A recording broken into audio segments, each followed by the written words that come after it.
We're going to look at Plastic Fantastic and see if we can make something solid out of this story.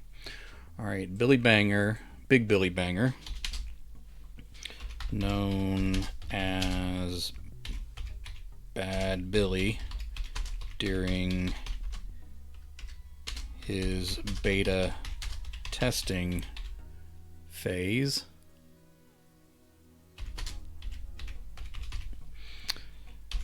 stood in the middle of the street, dark windows on the ragged house on both sides stared down at him. As he eyed his opponent, he shifted one shiny boot and crunched a piece of glass bigger than his shin. Alright, let me add one more little world building detail in here. A caretaker, maybe replacing a light or checking the storm shutters, leaned out the broken glass of one window. The top and back of his head were rusted through by the elements. Alright. We'll make this next part a new paragraph, and then we gotta mention Billy's name again because I put a bunch of extra words in. You can always tell when you got editing to do later when you keep adding words in. Alright, as Billy eyed his opponent, he shifted one shiny boot and crunched a piece of glass bigger than his shin. Alright, I can make this one paragraph now. Across from him, less than one overgrown lawn's length away, Slice lifted his sword in front of his bare chest. Though Billy Banger was armed with guns on each hip, Slice showed no fear. His tattoos were smeared and faded from the sun. His bare chest revealed his sculpted muscles all the way down to his thin waist. Billy drew. He pointed his nailless from each hand, each curved fist. He shouted, bang, bang, bangity, bang. Slice moved his sword from side to side, answering each shot with ping, ping, ring, ping. I think I clipped you with one of those, Billy said. Slice swiveled his head stiff from side to side and back to center. His blue eyes leveled on Billy as he said, maybe yesterday, but I got them all today. Fine, Billy said as he stalked forward. I guess this comes down to hand again. Both combatants froze when the crunch of heavy footfalls passed the... Let's change it from crunch. I've already said that once. So let's say the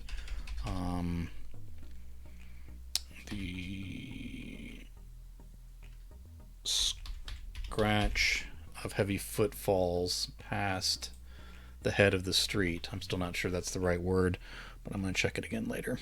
Billy turned away from the showdown and watched the line of people strolling along the cross street through the intersection several doors down. Slice was now at Billy's elbow, but made no move to attack. Who are they? Billy twisted his head from side to side with a light squeak. Beats me, from out of town, obviously. Alright. Oh, thank you for gifting a sub, Zach. That is really cool of you. Are they family, you think? Billy counted them again in his head as the last two passed the corner and disappeared behind wild, unkempt hedges. 7. There's 7 of them, more men than women, 2 kids, a boy and a girl, Slice said. What do you think? We should follow them. So they did. Their feet clicked along the street until they finally reached the curb. Both were careful to avoid the grate. Let's say storm grate. That's more clear. Storm grate. Just 2 words, apparently. Even though it was packed with wet leaves and old trash, they knew the spaces between were big enough for them to fall through. Here at the corner, the curb was higher than their heads. Both Billy and Slice had to walk out into the intersection under the dead signals to see the backs of the group. They're getting away, Slice said. We need to keep up or we'll lose them. Both of them ran as fast as their small plastic legs would carry them. They cut underneath the rusted hulk of a car so they wouldn't have to detour around. On the other side, Billy got his boot caught between the ribs of an old skeleton. Let me say blackened. That adds some age and some moisture, I guess, too. Help me. Slice slid to a stop. His feet were smooth on the bottom, so it was tough to turn around or stop quickly. He came back and helped Billy work his foot free. They almost missed the group's next turn by the abandoned hospital. When they got to the turn, the group... I need to take a Y off of the... The group of humans was gone. They turned in a circle. Okay, I need to specify who they are. The pair of fighters turned in a circle under the concrete arches of the silent monorail. Vines and Spanish moss dipped down low from the gaps in the concrete sections. We did lose them, Billy said. A sprong sound drew closer. Both Billy and Slice knew who it was before the moldy kangaroo came into sight, bounding down the steps of the library toward them. What's going on, fellas? The kangaroo asked. We saw humans, Slice said. So did I, 7 of them, just now. Is it the same ones or 2 groups back in town? Billy and Slice exchanged a look. Billy asked, Boinga, did you see which way they went? He pointed down the street between them, past the front of the hospital. I'll put a comma there just for clarity. Alright, the group of humans were nowhere in sight. We lost them, Slice said. No, you didn't lose them, Boinga said. You just can't see them. That's what losing them means, you purple kangaroo, Billy said. I'm not purple. Then pink, Slice said. Doesn't matter because the humans are gone. I'm magenta, Boinga said, and you can't see them because they stepped into the hospital. I think you may have faded over time, Slice said. You look more pink to me. One of the men stepped out of the folded doors of the hospital. One by one, the others exited, let's say, behind him, so we're clear on the chronology here. Alright, they were empty-handed. I think that's a hyphenated word. I'll check it later. Billy could have told them there was nothing left in there. Look, the girl pointed at the 3 of them standing in the shade of the mono's cradle. This was a dangerous moment, and the 3 little friends stood still and quiet. Even the noisy kangaroo. Alright, one of the women grabbed the boy and girl by the shoulder each. Don't go near them. Neither child had made a move. They mumbled something back to the woman quietly. One of the men shook his head and said, if we ignore them, they'll go away eventually. If not, we'll finish breaking them. The group of humans turned away and kept walking. I don't think they want to play, Boinga said. I'm going to follow them. Billy started walking. They don't look like they're carrying play weapons either, Slice said, and waved his plastic sword from side to side to make his point. Billy kept going. Slice ran after him. Boinga looked at the library steps. Let's say looked longingly. If you put in adverbs when you're editing, you are probably making a mistake, but I'm going to do it anyway. Boinga looked longingly at the library steps for a long moment, but then he sproinged after them too. Now here's where we left off, and here is where we are going to finish. As they turned the corner, the humans had created distance. The road curved from side to side with abandoned cars, I say vehicles, and other debris spilling over the shoulders into the pavement on both sides. Alright, unrelated, I am making my way further into Discworld. I'd like to read that series all the way through. Might take a page from your book, no pun intended, and do a blog. Blogs are hard though. Yeah, if you don't have any time frame, it's pretty good. Like you're referring to the stuff I'm doing with Stephen King. I am really committed to finishing that off this year. He has Later just came out, and he has one more book coming out before the end of the year. And if I can keep on a little bit more of a reasonable pace than I tried last year, I can be done by the end of the year. And then my plan is to go into Brian Keene's books, which I've been slowly collecting over the last year or so. But if you have no deadline, it's kind of cool to go. One thing I do is I sort of jot notes as I'm reading. So if like a line jumps out to me, or if a particular thought catches me as I'm going through, and especially looking at it as a writer, where I'm trying to pick up stuff from him I can use, not copy him.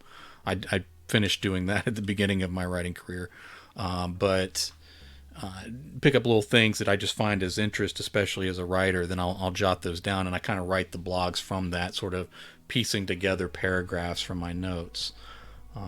Index cards would be really good. That's probably a smarter way to do it. But I'm looking forward. It's a different kind of reading, and it's almost changed the way I do read. Because I pick up books from a lot of people that I enjoy, but there's something kind of really intimate about reading an author's work from end to end, or reading a series from end to end, just back to back like that, and I really do enjoy it. So that's a good one too. Discworld is kind of interesting in the sense of like there's a lot of authors and series that try to copy what he did, but there's very few that really capture it the same way. So that's a standout series in my mind too. That's an author that's worth checking out, his entire body of work as well. So that may be in the future for me too. All right, so the debris spilled out from both sides. It provided a long line of sight, so the plastic friends were able to track the humans. Billy didn't like the way the lead man kept looking back at them. He guessed it was,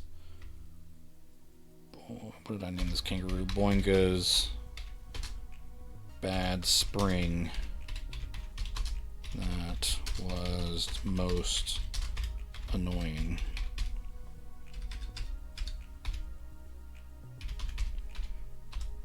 The humans stopped, but the trio kept coming. Boinga said,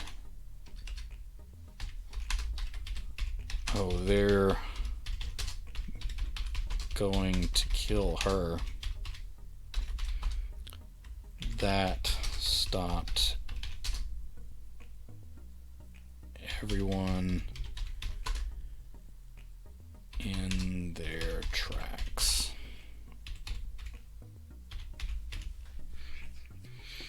Okay.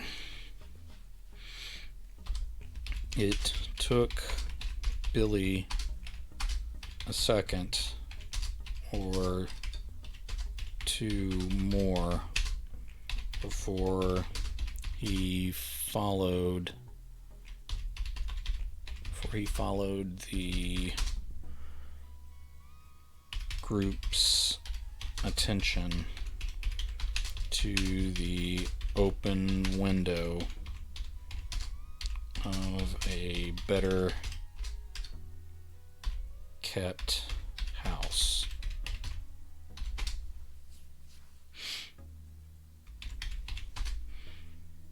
The maid hung laundry over the sills to dry. It was, okay, let's say the sheets were thin enough to see through, but she kept washing and drying them every week anyway. For a number of years,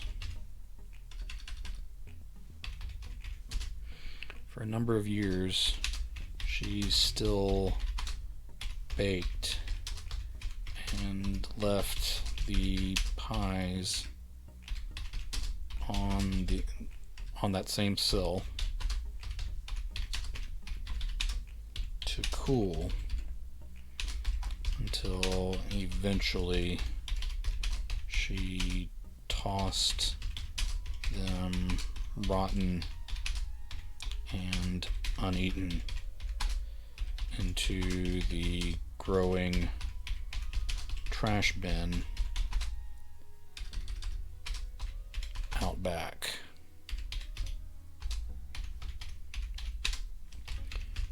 She'd run out of ingredients, but still did the laundry faithfully. Billy couldn't blame her. He and Slice still played their fighting games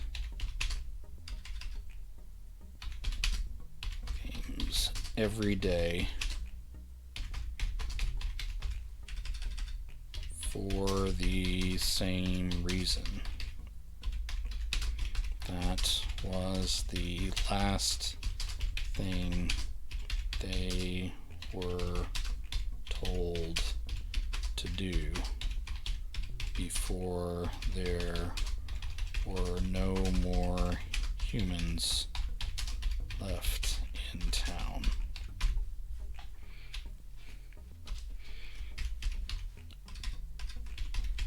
The maid lifted her glowing eyes on the humans staring at her. After a pause, she waved. The little girl started to wave back, but then one woman pressed. Hey Darth, thanks for jumping in, man. Appreciate you being here. The little girl started to wave back, but then one woman pressed her little hand to her side. They're going to shoot that robot, the kangaroo said. Shut up, Slice whispered.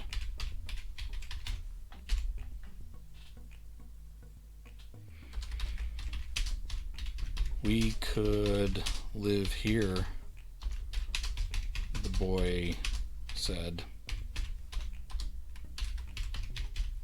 They'll leave us alone if we leave them alone. With that, the group moved on, and no one was shot or broken yet.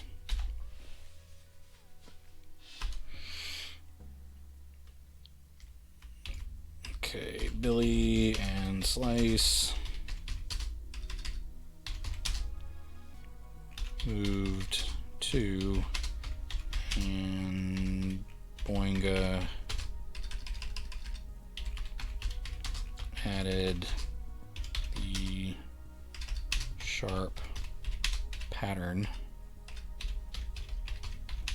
of his broken spring to their travel. The group made camp on the far edge of town. This is the farthest I've gone from the library in as long as I can remember, Boinga said.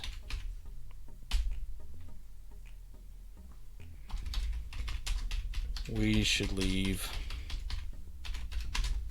Slice added. Let's say Slice said low. I don't know if that's how I want to do it, but I don't necessarily want to just have said over and over. Alright, we should leave, Slice said low. Just a little longer, Billy whispered. They're not going to take us, and they're not going to stay, Slice said.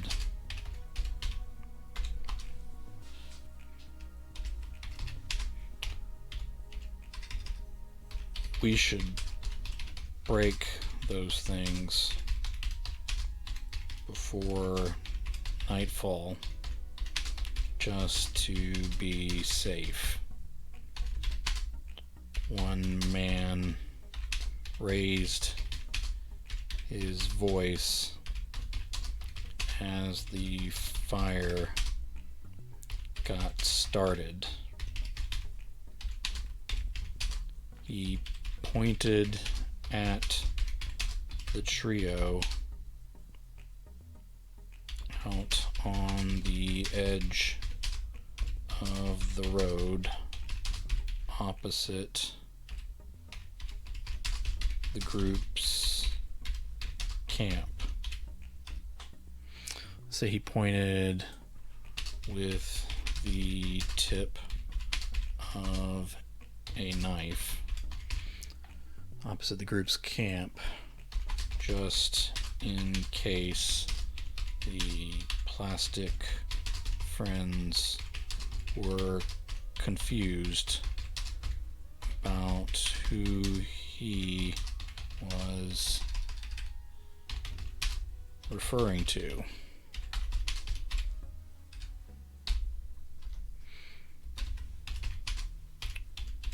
We should go, Boinga said. I'll break just fine on my own one day.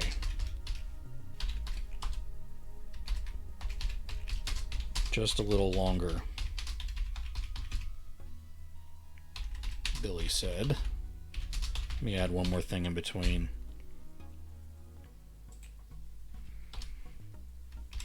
The other man reached out, touched the leader's wrist, and eased the point of the knife down.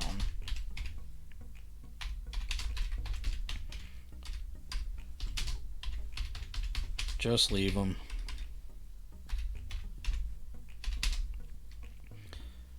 Enough broken stuff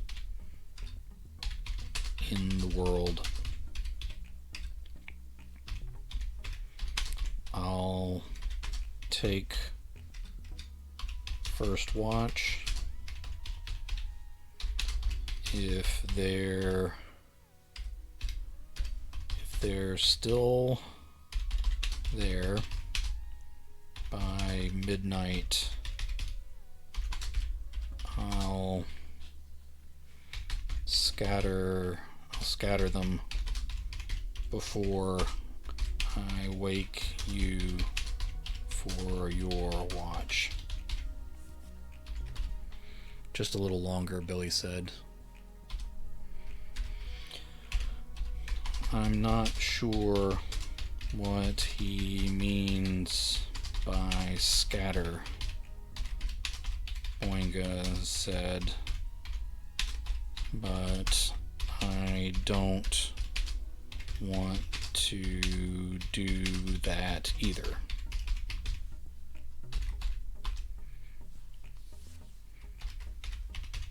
Besides, the second man added,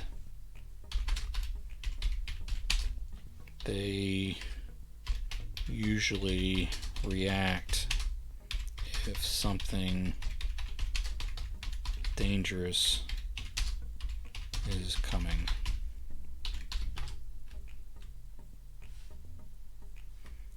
As the humans occupied themselves with cooking, Slice asked, "What's dangerous out here?"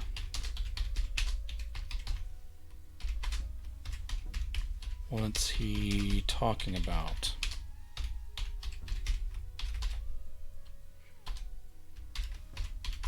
Don't worry about it, Billy said.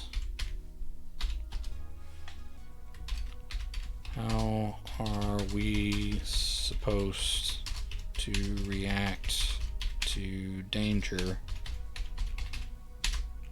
if we don't know what the danger is? Before Billy could answer, Boinga said something killed all the humans in town. Some of the bigger robots too. Whatever that was, I think these people are still scared of it.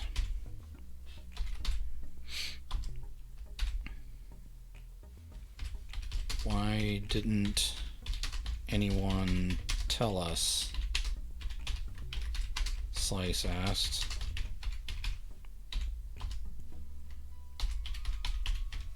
Boinga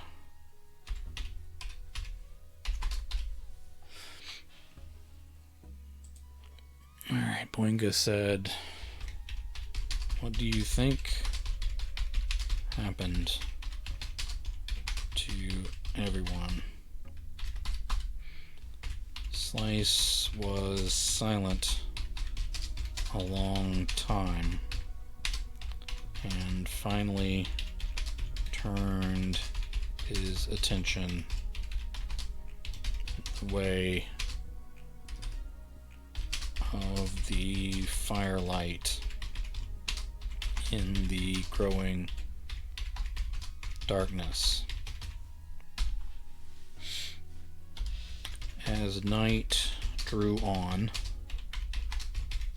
the man on watch stood and stretched. "We should go," Boinga said. "I think it's scattering time."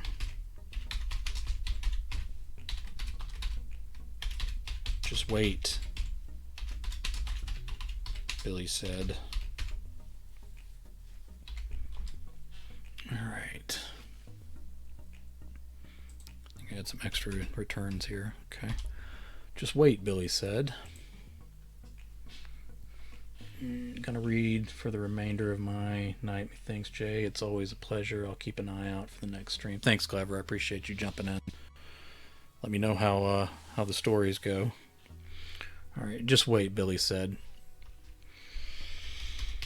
The man shifted from side to side.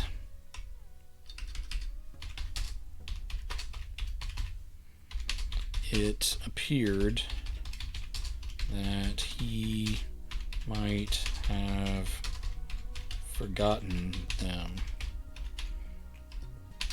What the leader would do on his watch was to be seen. But then,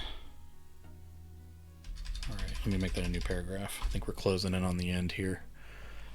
But then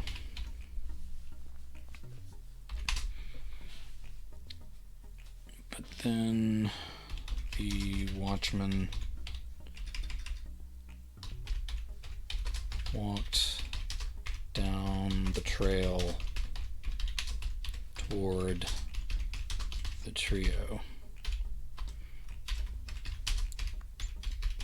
"We should go for sure now," Slice said, but didn't move. Boinga said, "It's probably too late now." The man stopped short of the edge of the road. The man stopped short of the edge of the road by a few steps and towered over them. His face was lost in shadows, backlit by the low embers of the campfire. "What motivates you?" he asked.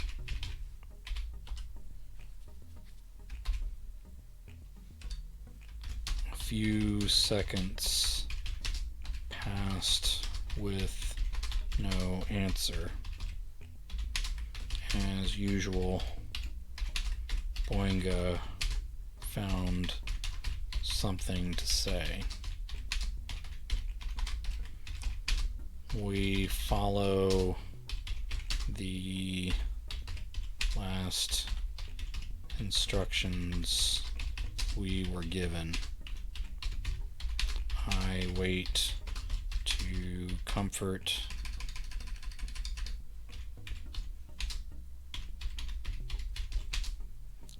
shy children in the reading circles at the library. The maid washes sheets no one uses. The marching band marches. These two play fight day after day. You're kind of a little philosopher there. Pink kangaroo. I'm not pink. I'm magenta.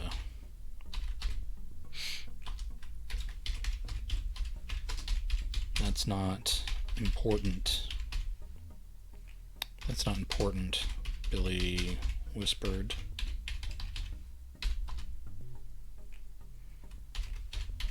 Don't scatter us, Boinga said.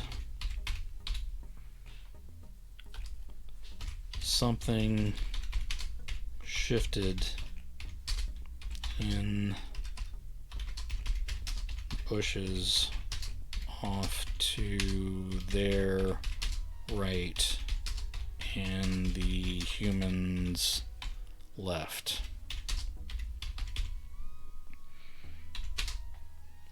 He reached for a weapon on his hip, but there was nothing for him to grab. He cursed and then fell as a blur of silver struck him in the chest. The man tried to crawl away, but the thing from the bushes circled and struck him on the ground. The man tried to scream, but only a squeak escaped his lips. What's happening?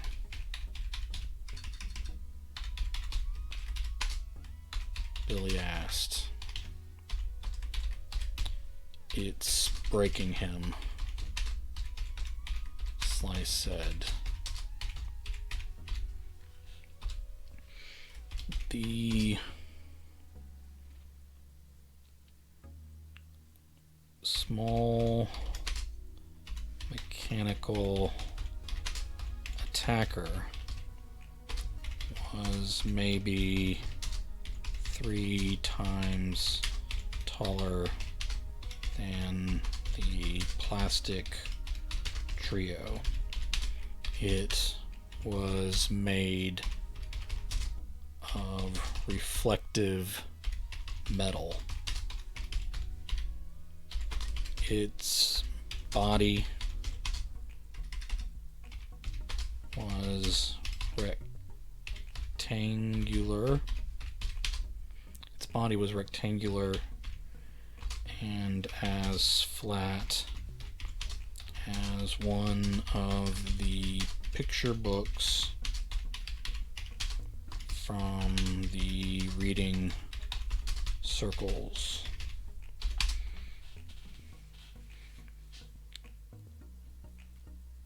it stood on the man's back with thin, jointed legs that bent the wrong way from the pack animals it was designed after. Razor teeth with a razor teeth in a head with no eyes tore open the back of the man's shirt. I'll say I'll leave it at that. I was going to say that he's lost his wind, but I think I've made that pretty clear. All right, so powering toward the end here. All right. What is that? Billy asked. It's a predator. No, that's already a franchise. It's a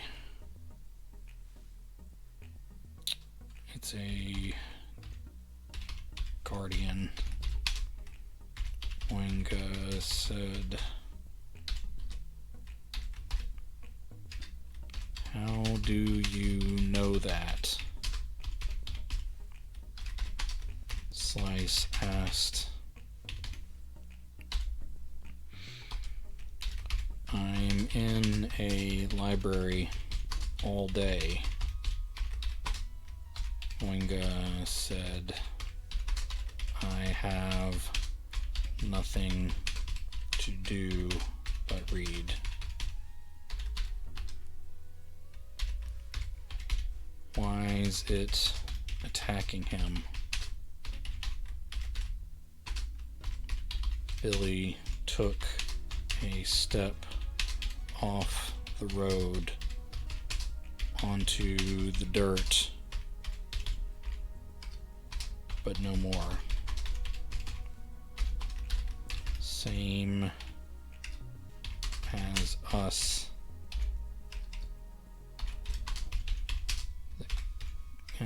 the kangaroo said.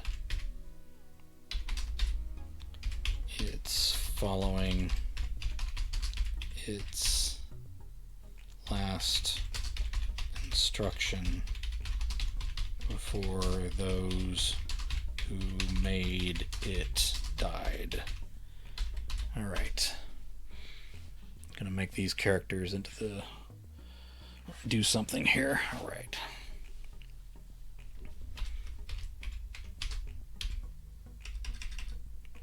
Did it break all the other humans? Did it break all the other humans? Billy asked.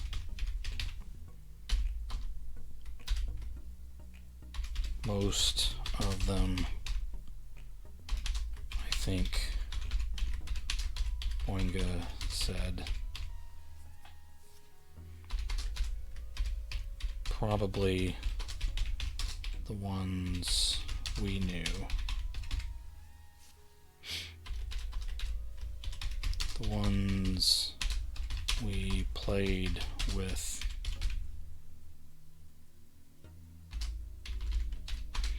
Billy trailed off.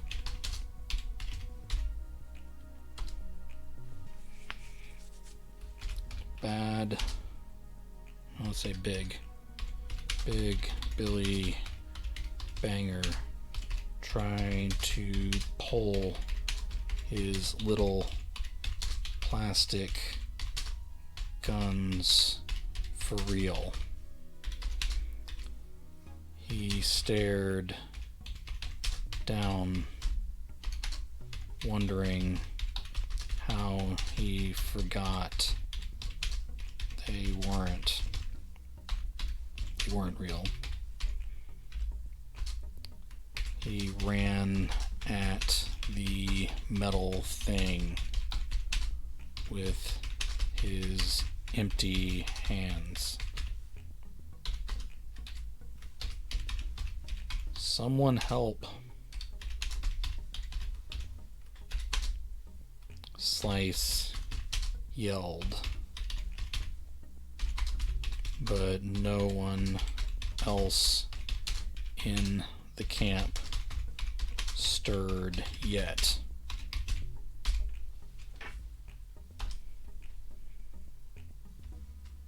Slice lifted his plastic sword and ran after Billy with his best war cry. Boinga hesitated. He even gave a sigh no one had programmed into him. Then he sprung forward into the dirt after the others. As the metal killer went for the back of the sprawled man's neck, Billy jumped into the jaws. They closed on him, but didn't bite through. The creature lifted its head slowly, with Billy held gently between those teeth.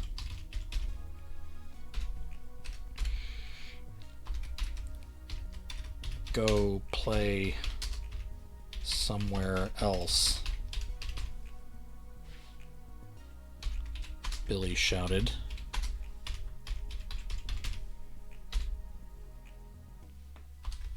The guardian tossed the plastic thing aside.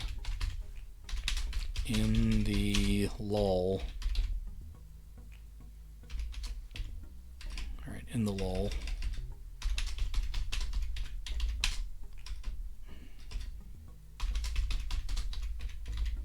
the man rolled out from under it and shuffled away.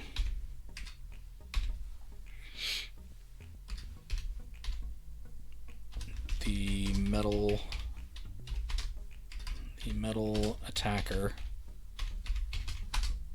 charged, but tripped over another piece of plastic.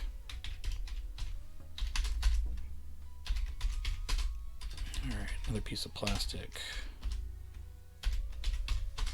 Be gone, monster, Slice cried as he tumbled through the dirt. The man tried to climb up from the ground, but his hand slipped off the wet trunk of a thin tree.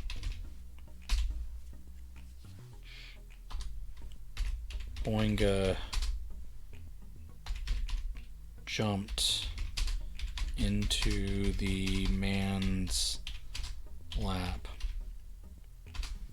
and said, "Take a break, buddy. Would you like to hear a story?" The metal creature took the kangaroo in its teeth and shook it from side to side. This time it bit down hard.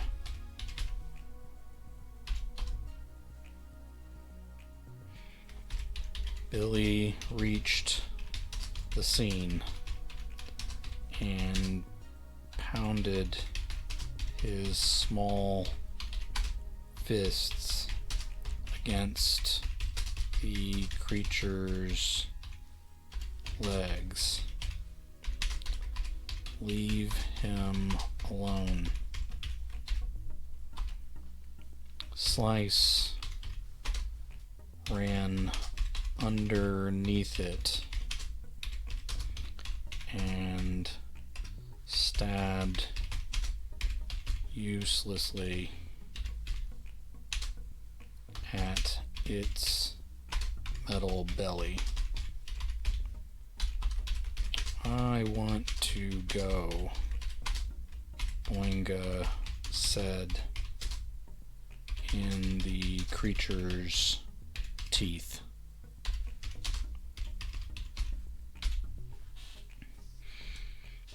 Slice's sword poked into a small hole on the bottom of the killer robot's frame. The creature froze. Its jaws opened and it fell over. It had a reset switch, Slice said.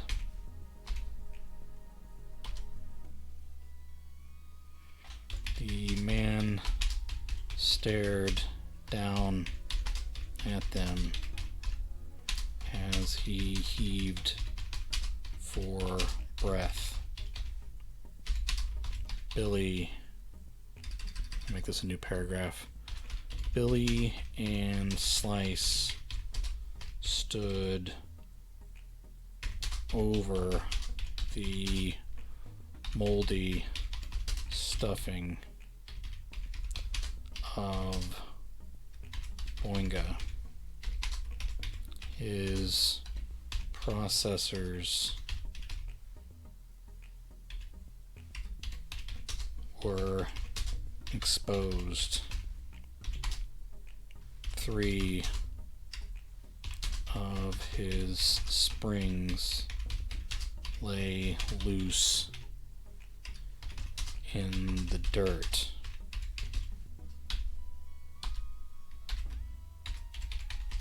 Boinga, Billy said.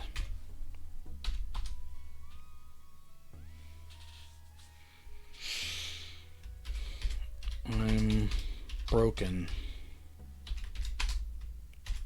Boinga's voice warbled out from his guts and not from his frozen mouth, open like the killer robot on its side next to them. I'm scattered. All the lights on the exposed electronics went dark. The camp became a frenzy of activity. The camp became a frenzy of activity. Billy stood there with Slice at his side. At his side, not caring if he got broken. Seeker Killer, one of the women, whispered from a few feet away. What happened? The leader asked. Are there more? The man, still seated with his back to a tree, and the broken, scattered magenta kangaroo between his boots. Alright, I'm going to work this sentence real quick because this is going to be the end. The man, let's do an aside, who was still seated with his back to a tree and the broken, scattered magenta kangaroo between his boots, spoke quietly. These guys are coming with us.